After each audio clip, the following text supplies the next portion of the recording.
entendi. O nosso operador abriu um maior sorriso quando começou a tocar. Eu acho que ele achou que a gente estava dando direta pra Luana, que acabou de falar. Não foi? Não, a Luana, você não. A gente quer que você fique aqui com a gente. Foi a trilha do Roberto Carlos mesmo. Pois é, o Roberto Carlos, que foi o maior vendedor de discos em 2012, segundo estimativas. Isso aí por causa do CD Esse Cara Sou Eu. Também naquele ano, o Rei recebeu mais uma leva de tantas homenagens. A exemplo de um show do Lulu Santos, que foi todo dedicado às músicas dele, passou aqui em Salvador também.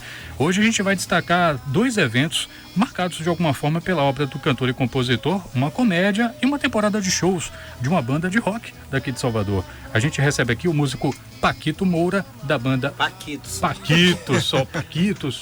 Nossa, eu falei o nome real. Não, é que você falou um negócio que tá no Facebook, porque tem muito Paquito, aí botou meu sobrenome, mas essa combinação é esdrúxula.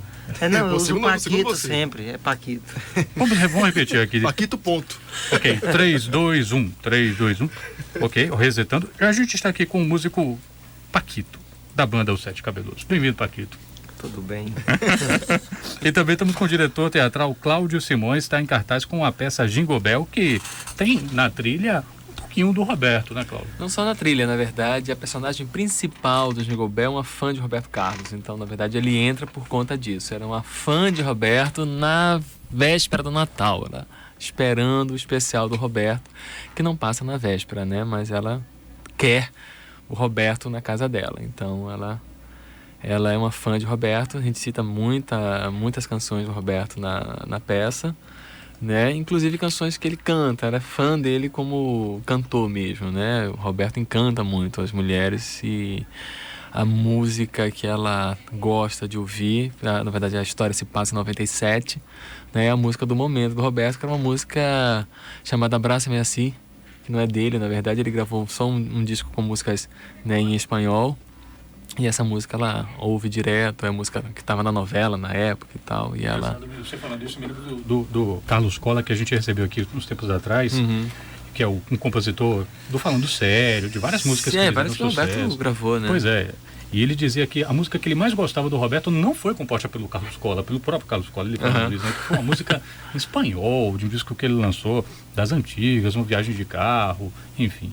Paquito, conta pra gente de onde é que veio essa ideia, então, de fazer uma banda que se dedica inclusive a um repertório bem selecionado, assim, dentro da obra do Rei. O repertório, eu digo que é um repertório juvenil de Roberto, né? Que vai de 64, 63 até 71, 72.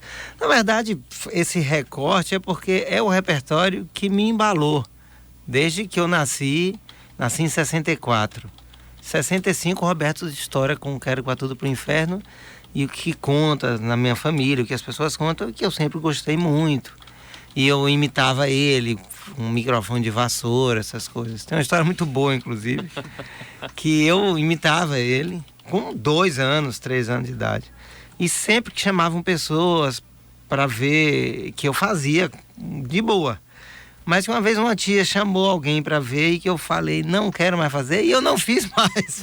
Eu digo que essa banda, na verdade, é para atender ao pedido da minha tia. Alguns anos depois, né? Muitos anos depois, né? Quase 40 e tantos anos depois. Mas atendendo ao pedido da tia, canta Roberto. Isso é ótimo, isso é bom. Uma boa chamada aí. Mas aí, assim, tem todo o resto, a história também, que eu chamei... Eu queria muito fazer um trabalho com os meninos dos Retrofoguetes, que são o Morotó e o Rex. E Rex me ajudou a montar a banda, chamou Juliano. E ele indicou Juliano e Nuno, o baixista, e formamos, e é bem bacana. Assim, a gente adora fazer. E tem muito de rock and roll no Roberto Carlos? É fácil fazer isso? Tem bastante. O Roberto é o nosso... rock, né? As pessoas esquecem isso dele, né? Ele esqueceu isso também. Sim, mas... Ultimamente ele tá muito romântico, aliás, de uns Mas anos ele pra era cá, um roqueiro vem muito romântico, como os Beatles eram românticos também. A história de rock não ser romântico é uma isso é besteira, grande bobagem. Grande bobagem. E Roberto, as pessoas esqueceram, e eu digo assim, além desse recorte ser porque eu conheço esse período, eu também não... Roberto não faz mais isso, é como se a gente fizesse o que ele não faz mais, entendeu? Esse negócio, então é uma... Mas você sente falta?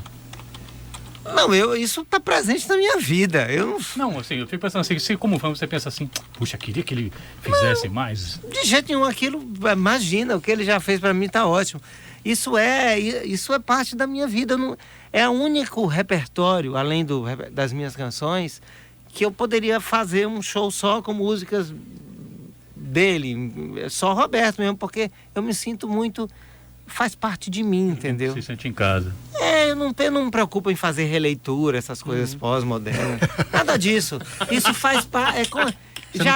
a minha vivência... Fazer um rock. É isso que eu ia falar agora. Eu queria ouvir esse hit, esse cara sou eu no rock and roll. Mas dá assim, pra rolar, até né? pode ser, mas eu não tenho uma preocupação assim, vamos fazer uma releitura, porque, olha, pra mim, eu tive que reouvir, né? Porque a gente fez os arranjos muito parecidos. O que tem de novidade é a vivência estética da gente, entendeu? É uma coisa que não é muito sutil isso, mas você percebe quando você vê o show. Agora, Cláudio, falando aí desse seu trabalho, né, dessa peça, você citou que a personagem é essa mulher, né, que canta e que espera a chegada de Roberto Carlos na véspera de Natal. Claro que essa poderia ser muitas mulheres, né, retratar muitas mulheres. Mas Patrícia? foi alguém, né, muitas mulheres, não estou incluída nesse bloco, mas eu sei que tem, viu, Cláudio? E como é que foi? Foi uma mulher especial? Foi uma inspiração? Ou você, com essa sua visão de dramaturgo, olhando aí o mundo, que acabou criando essa personagem? Não, na verdade, assim, Ele se inspirou em mim. Paquito, né? Você, poxa, Paquito não cantou pra ti, então vou botar. Não. Na verdade, assim, Elisa é uma mulher solitária na noite de Natal, ela mora com a mãe inválida e ela é fã de Roberto. Na verdade, eu pensei nisso quando eu fiz um trabalho, né, sobre o Natal das pessoas que não conseguem passar com a família ou que não têm família, etc. E eu pensei nessa personagem, essa personagem tem que ser fã de Roberto. Eu tinha pensado em uma outra história, uma fã de Roberto, que um ladrão aparecia na casa dela, ela acabava convencendo um ladrão a passar o Natal com ela. Mas aí eu recebi uma encomenda de 3 atrizes para uma peça e resolvi aproveitar essa história. Então, na verdade, é a história de uma mulher solitária, fã do Roberto, que obriga duas outras mulheres a passarem o Natal com ela. Né? 2 mulheres que aparecem por acaso na véspera de Natal, cada uma por um motivo diferente, e elas são obrigadas, porque essa mulher, né, solitária tem uma arma, na verdade o ex-namorado, que acabou de terminar com ela na noite de Natal, então realmente ela tá deprimida, ouvindo Abraço assim com o Roberto Carlos, e ela quer se matar e toca uma campainha, uma mulher que está pedindo informações, ela obriga a mulher a ficar lá, e chega uma outra também, que ela também obriga a ficar lá.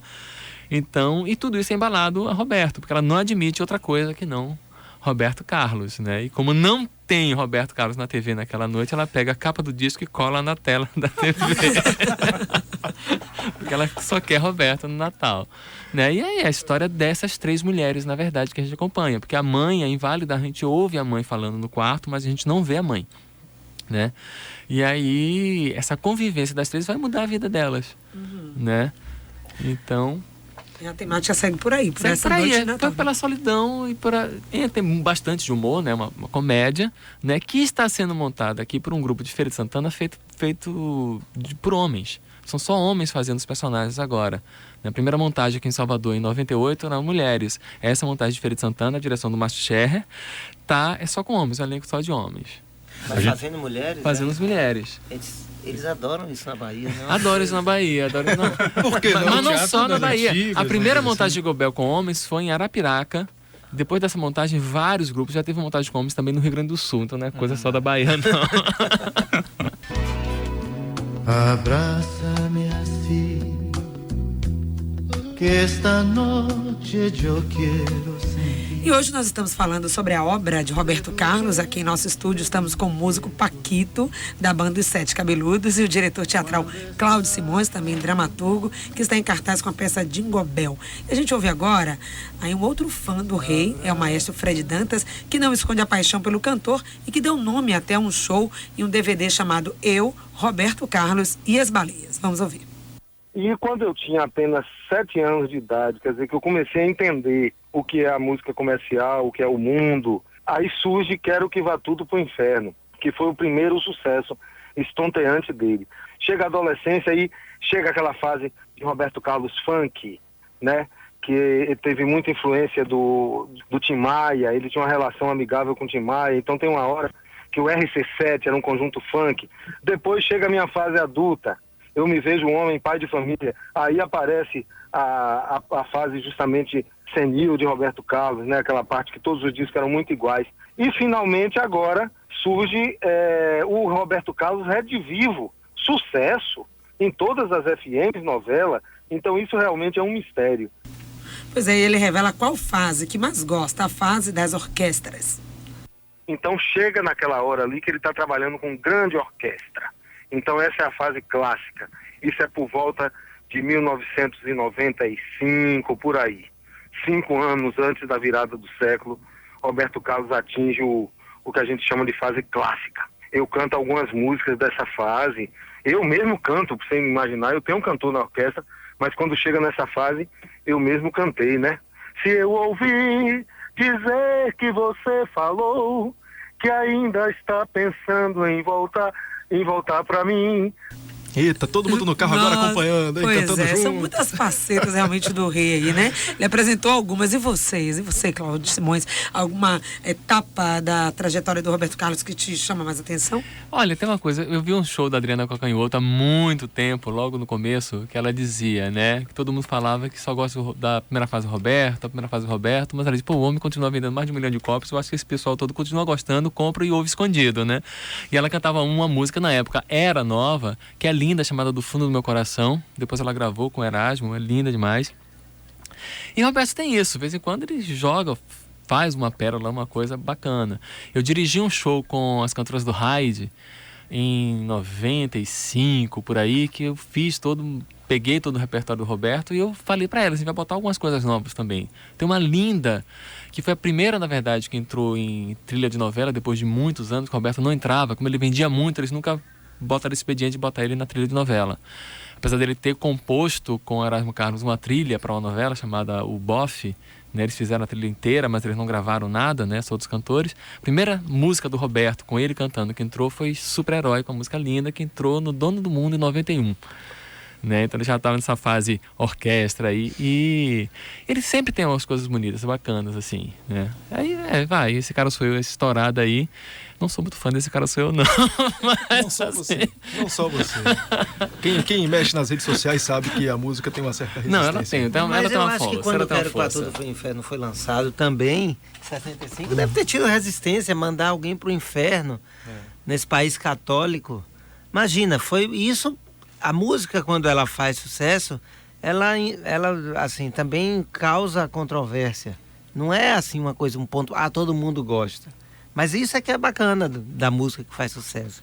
Então acho que ele sempre, mesmo nem acho que fosse intenção, mas a música provoca. Eu acho que tem assim... Não, música é tudo. Sua estupidez, né? Sua estupidez me... chama uma pessoa amada de burra, de idiota, e é lindo. É lindo demais. Inspirou uma outra peça minha que ainda vai estrear. Espero que... Imagina quantos idiotas vivem só. É muito lindo isso. Quantos idiotas vivem só sem ter amor. É muito demais. bonito. Sua estupidez é maravilhoso. E como é que vocês veem quando... Eu suponho que isso acontece ainda com muita gente, né? Tipo, acho que nos anos 90 algumas pessoas pensaram assim, olha só, o Roberto Carlos está cantando uma música do Skank, quando eu ia cantar, sei lá, Proibido Fumar. Como é que vocês veem essas apropriações que são comuns, assim, se grava muito Roberto Carlos. E acho que cada um, assim, sei lá, dá uma carinha aqui ou ali, e às vezes a impressão que me dá é que as pessoas meio que não fazem esse link. Olha, aquilo tem uma história, veio de algum lugar. Mas eu acho que acho que as pessoas sabem. O Roberto Carlos, para mim, é o artista mais popular do Brasil. Assim, acho que a única pessoa que a gente pode comparar na música com ele é Francisco Alves, que não morreu com 50 e poucos anos de acidente e fazia muito sucesso também. Carmen Miranda, talvez. Mas ele vive ainda. Nos últimos anos, sempre 1 milhão de cópias vendidas, sempre, é muito disco. É difícil você não saber que aquilo é do Roberto, porque também sempre tem, né, o clássico especial da Globo, ele sempre vai regravando tudo. Então, né, você ouviu com o Skank tá lá no especial dele cantando. já vai saber que é dele, né? Eu acho isso muito bacana. Uma coisa que chama atenção é que eu acho que não dá para comparar um show de Roberto Carlos com um show de João Gilberto, né? Eu sei que Paquito conhece muito, né, também. Mas, assim, a impressão que dá é que existe quase que um rito nas apresentações do Roberto. A música que abre e a música que fecha. Parece que o show é meio que um ritual também. Não, o show, na verdade, eu acho que o show que ele vem fazendo, ele fecha geralmente com Jesus Cristo. Eu só vi o Roberto ao vivo uma vez. Ao vivão mesmo. Eu nunca vi. Foi impressionante. Mas tem pouco tempo, foi acho que há 2 anos atrás. Mas os dois são muito... Roberto imitava João Gilberto no início. O primeiro disco... O primeiro compacto ele imitando, eu já ouvi. Assim, ele não tem o brilho de João quando ele imita. Mas ele leva isso para a carreira dele, porque por isso que ele se notabiliza como, assim, ele dá uma cara ao rock no Brasil por ele cantar influenciado por João Gilberto.